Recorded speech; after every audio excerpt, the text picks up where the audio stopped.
എല്ലാവർക്കും നമസ്കാരം. എൻ്റെ പേര് ശശാങ്ക്. ഒളിവണ്ണ മക്കാലത്തിലേക്ക് എല്ലാവർക്കും സ്വാഗതം. ഇന്ന് ഈ വീഡിയോ ചെയ്യാനുള്ള കാരണം എന്ന് പറയുന്നത് ഈ രാജ്യത്തിലെ ജനാധിപത്യത്തിൽ വിശ്വസിക്കുന്ന ഓരോ പൗരനും വേണ്ടിയിട്ടാണ് കേട്ടോ ഈ ഒരു മറുപടി എന്ന് പറയുന്നത്. അതിൽ ജനാധിപത്യത്തിൽ വിശ്വസിക്കുന്ന ഈ രാജ്യത്തിൽ വിശ്വസിക്കുന്ന ഏതൊരു പൗരനും ഇതിനെ എതിർക്കാനോ ഈ അഭിപ്രായ പ്രകടനത്തിനെ വിമർശിക്കാനോ തരമില്ല. എന്നാലും നിങ്ങൾക്ക് വിമർശിക്കാം, കാരണം അത്ര കണ്ട് അഭിപ്രായ സ്വാതന്ത്ര്യമുള്ള രാജ്യമാണിത്. അപ്പോൾ ഈ ഒരു വീഡിയോ എന്ന് പറയുന്നത് ഇപ്പോൾ മഹാരാഷ്ട്രയിലെ അസംബ്ലി തെരഞ്ഞെടുപ്പുമായി ബന്ധപ്പെട്ട് വലിയൊരു ആറ്റം ബോംബ് എടുത്ത് പൊട്ടിച്ചിട്ടുണ്ടായിരുന്നു. അതായത് 1 കോടി വോട്ടർമാരെ 6 മാസം കൊണ്ട് ചേർത്തത്.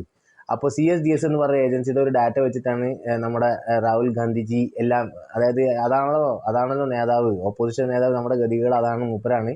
അപ്പോൾ ആ മൂപ്പരാണ് ഇതേപോലെ തന്നെ പ്രയോഗിച്ച് എല്ലാവരും കൂടി അലക്കി പുളിക്കുകയായിരുന്നു. അപ്പോൾ ഈ 6 മാസം കൊണ്ട് 1 കോടി വോട്ടർ എന്ന് പറയുന്ന ഡാറ്റ എന്ന് പറയുന്നത് തന്നെ തെറ്റാണ്, ഞങ്ങൾക്ക് വന്ന പിഴവാണ് എന്ന് അതിൻ്റെ മേധാവി തന്നെ ഇന്ന് പറഞ്ഞിട്ടുണ്ട്. സഞ്ജയ് കുമാർ എന്ന് പറഞ്ഞ അദ്ദേഹം പറഞ്ഞിട്ടുണ്ട്. അപ്പോൾ ക്ഷമാപണം വന്നിട്ടുണ്ട് അവരുടെ സ്ഥലത്ത് നിന്ന്. അവരെല്ലാ ഡാറ്റയും ഡിലീറ്റ് ചെയ്തിട്ടുണ്ട്. 36% തൊട്ട് 43% വരെയാണ് ചില മണ്ഡലങ്ങളിൽ വോട്ട് കയറ്റിയതെന്നാണ് അവർ പറയുന്നുണ്ടായിരുന്നത്. പക്ഷേ ബാക്കിയുള്ള ഏജൻസികളുടെ പ്രകാരം 4 to 6% ആയതോടെ അവർക്ക് കാര്യം മനസ്സിലായിട്ടുണ്ട്, കാരണം അവരിൽ നിന്ന് വന്ന തെറ്റാണ്. പക്ഷേ ഇതൊക്കെ വിശ്വസിച്ച് ഭാവി പ്രധാനമന്ത്രി ഇതാ വരുന്നു. ഞങ്ങൾക്ക് ആദ്യം സുപ്രീം കോടതിയിൽ വിശ്വാസം ഉണ്ടായിരുന്നില്ല, രാജ്യത്ത് വിശ്വാസം ഉണ്ടായിരുന്നില്ല, അതേപോലെ തന്നെ ഇപ്പോൾ ഇലക്ഷൻ കമ്മീഷനിൽ വിശ്വാസമില്ല, തെരഞ്ഞെടുപ്പിൽ ഒരിക്കലും വിശ്വാസമില്ല, ജയിക്കണ തെരഞ്ഞെടുപ്പ് മാത്രമേ ഞങ്ങൾക്ക് വിശ്വാസമുള്ളൂ എന്നീ പൊട്ടത്തരങ്ങൾക്ക് ശേഷം മഹാരാഷ്ട്രയിലെ ഈ വലിയ പൊട്ടത്തരം കൂടി ഉണ്ട്. അപ്പോൾ അതുകൂടി വന്നതിന് ശേഷം ഇനിയിപ്പോൾ മാധ്യമങ്ങൾ എന്ത് പറഞ്ഞ് ഈ ചെങ്ങായിനെ തേച്ച് മിനിക്കും? എങ്ങനെ താങ്ങി നിർത്തി ഈ ചെങ്ങായിനെ? ആലോചിക്ക്. ഇലക്ഷൻ കമ്മീഷനൊക്കെ എന്തോ പാർട്ടിയായിട്ട് പ്രഖ്യാപിക്കണം, BJPയുടെ അടുത്ത ദേശീയ പാർട്ടിയായിട്ട് പ്രഖ്യാപിക്കണം എന്നൊക്കെ പറഞ്ഞ് പരിഹസിച്ചുകൊണ്ടിരുന്നതല്ലേ. എങ്ങനെ പച്ച കള്ളം, നടക്കാത്ത കള്ളം ഈ ജനാധിപത്യത്തെക്കുറിച്ച് പറഞ്ഞ് അതേ ജനാധിപത്യത്തിൽ മത്സരിച്ച് ജയിച്ചുകൊണ്ട് സർക്കാരുകൾ ഉണ്ടാക്കുന്ന ഈ ഇരട്ടത്താപ്പുള്ള നേതാക്കളെ എന്നോ ജനങ്ങൾ ചവിറ്റുകൊട്ടയിലേക്ക് എറിഞ്ഞിരിക്കുന്നു. അവരുടെ മുകളിൽ വിശ്വാസമില്ല എന്നതിൻ്റെ തെളിവാണ് അദ്ദേഹം ഈ 11 വർഷമായിട്ടും ഈ ഓപ്പോസിഷൻ ലീഡർ എന്ന് പറഞ്ഞിരിക്കുന്നത്. 10-20 കൊല്ലമായിട്ട് നമ്മൾ ലോഞ്ച് ചെയ്ത ആളാണ്.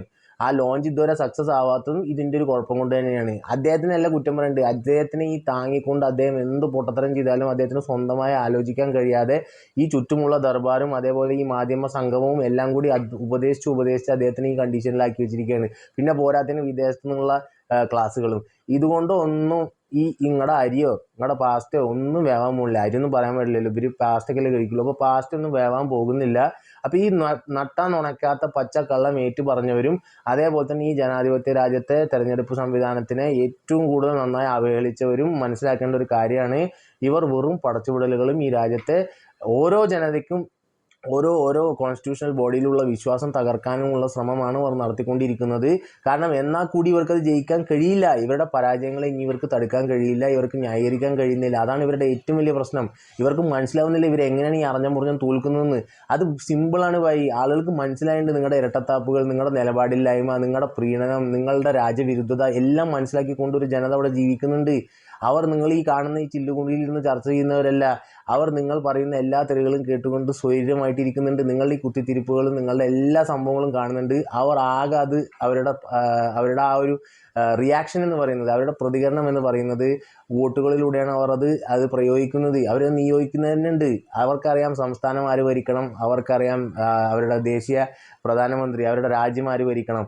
അങ്ങനെ ഒരു വ്യക്തത വന്നു കഴിഞ്ഞിട്ട് കുറച്ച് കാലമായി. അത് മനസ്സിലാക്കാൻ കഴിയാത്തടത്തോളം കാലം ഈ ചങ്ങായിക്ക് നിലം കുത്താനുള്ള അവസരം ആരും കൊടുക്കാൻ പോകുന്നില്ല. ഇതിലും വലിയ നട്ടാത്ത നുണകൾ നിങ്ങൾ ചെയ്തോളും, കുഴപ്പമില്ല.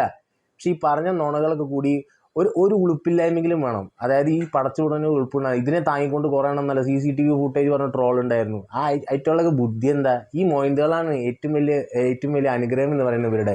അതുകൊണ്ട് ഇവർ ഒരിക്കലും നന്നാവാൻ പോകുന്നില്ല. ഇവർ നന്നാവും വേണ്ട, നമുക്ക് രാജ്യം നന്നായാൽ മതി.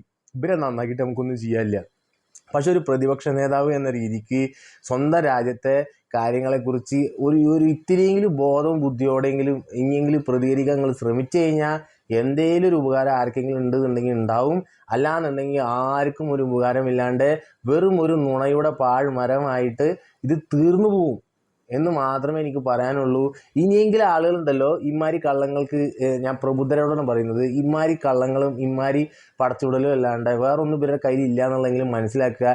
രാജ്യത്തെ എല്ലാ സംവിധാനവും അങ്ങോട്ട് കയ്യിലെടുത്തിട്ട്, അതിൽ ഞാൻ പറയുകയാണെങ്കിൽ ഒമർ അബ്ദുള്ളയുടെയൊക്കെ വാക്കുകൾ കേൾക്കണം. അദ്ദേഹം വളരെ കൃത്യമായിട്ട് പറഞ്ഞിട്ടുണ്ട്, സ്വന്തം കഴിവുകളും സ്വന്തം പരാജയങ്ങളെയും മറക്കാൻ വേണ്ടി നിങ്ങൾ തോൽക്കുമ്പോൾ അത് നല്ലതല്ല എന്നും നിങ്ങൾ ജയിക്കുമ്പോൾ എന്നത് നല്ലതാണ് എന്ന് പറയാനുള്ള ആ ഒരു നിലപാടുകേട് എനിക്കില്ല എന്നുള്ളത്. എതിർചേരിയിലാണെങ്കിൽ കൂടി അദ്ദേഹത്തിൻ്റെ അഭിപ്രായങ്ങളോടും എനിക്ക് രാഷ്ട്രീയപരമായിട്ട് യോജിക്കാൻ കഴിയില്ല എന്നുകൂടി അദ്ദേഹം പറഞ്ഞ നിലപാടെന്ന് പറഞ്ഞാൽ ഈ രാജ്യത്തെ ആ ഒരു സംവിധാനത്തിനെ ബഹുമാനിക്കുന്നതിൻ്റെയാണ്. കാരണം അവർ വിചാരിച്ചാലും കൂടുതൽ സീറ്റുകളൊക്കെ അസംബ്ലി തെരഞ്ഞെടുപ്പിൽ ജമ്മു കാശ്മീരിൽ കിട്ടിയിട്ടുണ്ട് എന്ന് അദ്ദേഹം തന്നെ പറയുന്നുണ്ട്. അതൊക്കെയാണ് അത്യാവശ്യം ബുദ്ധിയും ബോധമുള്ള നേതാക്കന്മാർ എന്ന് പറയുന്നത്. അല്ലാണ്ട് വെറുതെ ഈ മാധ്യമ സിൻഡിക്കേറ്റ് ഇങ്ങനെ ഏച്ചുകൂട്ടി ഇതാപ്പാവും എന്ന് പറഞ്ഞ് ഈ റോക്കറ്റ് ലോഞ്ചർ പോലെ പടച്ചുവിട്ടിരിക്കുന്ന ആളുകളൊന്നല്ല ഈ രാജ്യത്തെ ഇനി നയിക്കാൻ പോകുന്നത്. അവർക്കൊന്നും രാജ്യത്തെ നയിക്കാനുള്ള അവസരവും കിട്ടാൻ പോകുന്നില്ല.